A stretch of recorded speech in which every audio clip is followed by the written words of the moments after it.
Good morning, everyone. My name is José Santos, and today I'm going to present you our work entitled Resource Provisioning in Fog Computing through Deep Reinforcement Learning.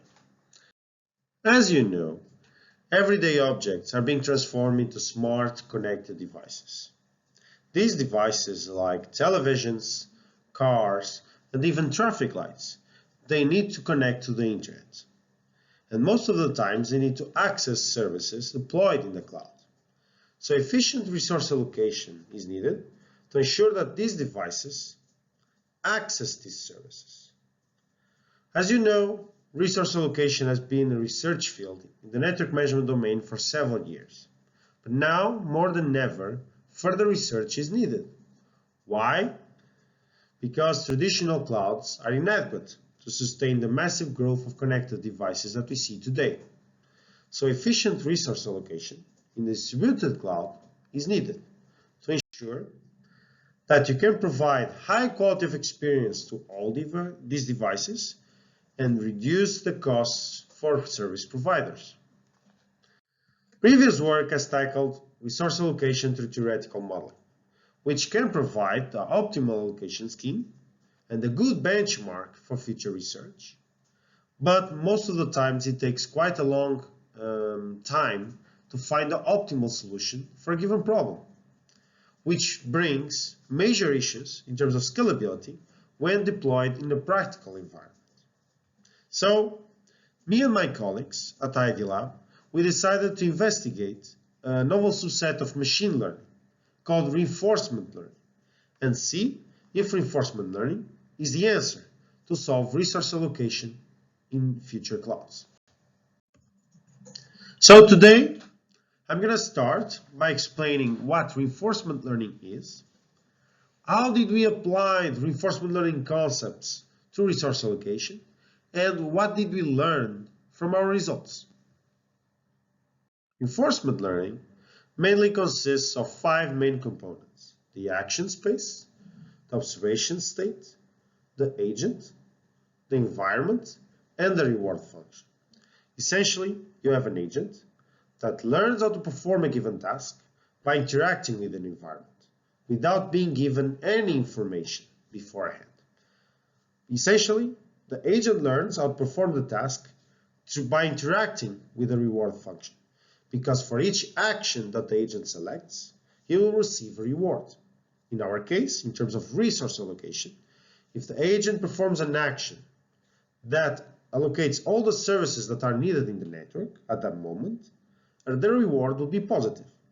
In contrast, if the agent performs an action and some requests cannot be accepted at that moment, the reward will be negative.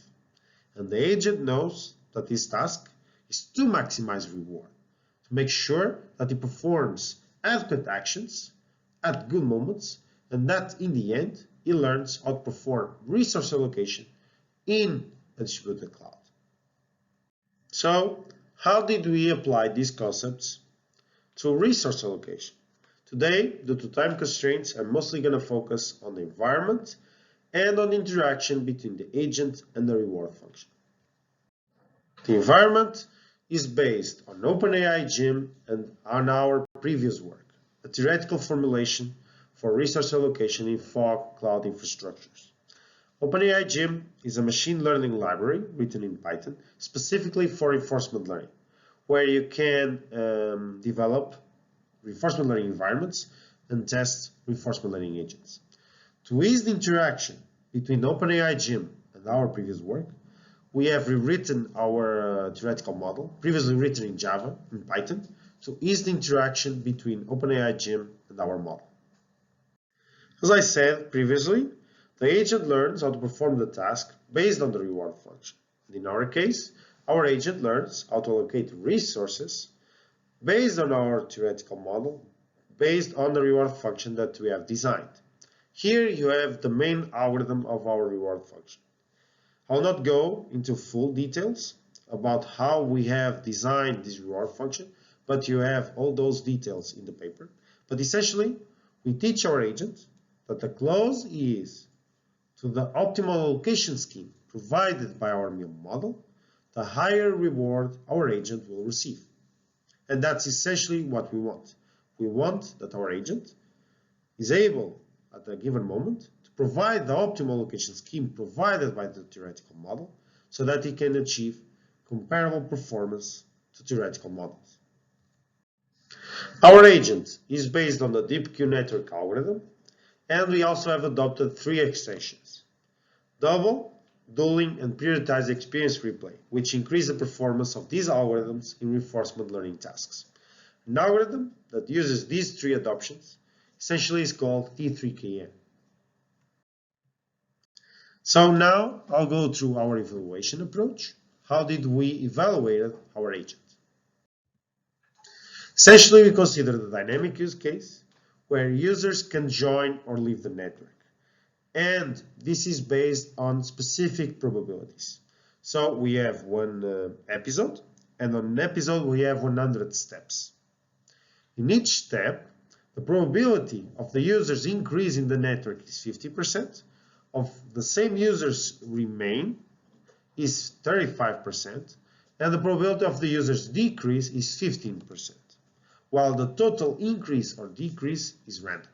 So we wanted to give different demand patterns to our agent and see if it can cope with this demand based on multiple episodes.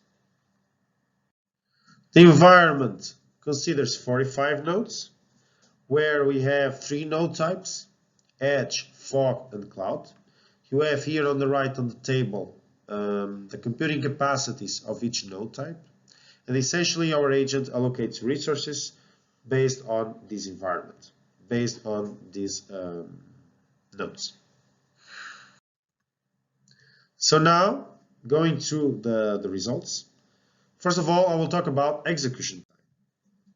The MIL model needs on average 26.5 seconds for 30 requests, reaching our time limitation of introduced in the model of 1 hour for 47 and 50 user requests. So here we see that our theoretical model takes quite some time to find the optimal location scheme for a higher number of user requests.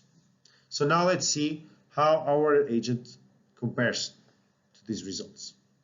Our agent takes on average only 4.75 seconds per episode. And let me stress here, per episode, because the results I've shown previously, it's for a single step on an episode, because you need to calculate the optimal location scheme based on the MIL model for each step in an episode. And we see here that an agent for 100 steps is able to perform actions for those 100 steps in about 4.75 seconds, proving that reinforcement learning agents are much faster than MIL formulations. So now, in the training, we wanted to compare the performance of different configurations of our agents. So in our training, we had 2,500 episodes, and we saved a model configuration in the middle and another one at the end of the training. So we have 2 agents, our V1 agent and our V2 agent. And here in the training, we see that the V1 agent is able to reach solutions 20% worse in terms of cost compared to our MIL model, while the V2 agent is able to reach solutions around 3% worse than our MIL model. So now let's see how these models perform in the testing phase. The V1 agent obtains solutions 30% worse than the MIL model. So essentially, the V1 agent is allocating 30% more resources than the MIL model on average. While the V2 agent obtains solutions 2% cheaper than the MIL model. So now you are probably asking, how did our agent obtain solutions cheaper than a theoretical model? Well, this comes with a cost, and that cost translates into request acceptance, because we see here that the V1 agent obtains 95% of request acceptance, and the V2 agent can only reach 80%. So essentially, we are allocating 30% more resources with the V1 agent, and we can get 95% acceptance, But since we are further optimizing the costs with a V2 agent, we can only accept 80% of the requests on an episode.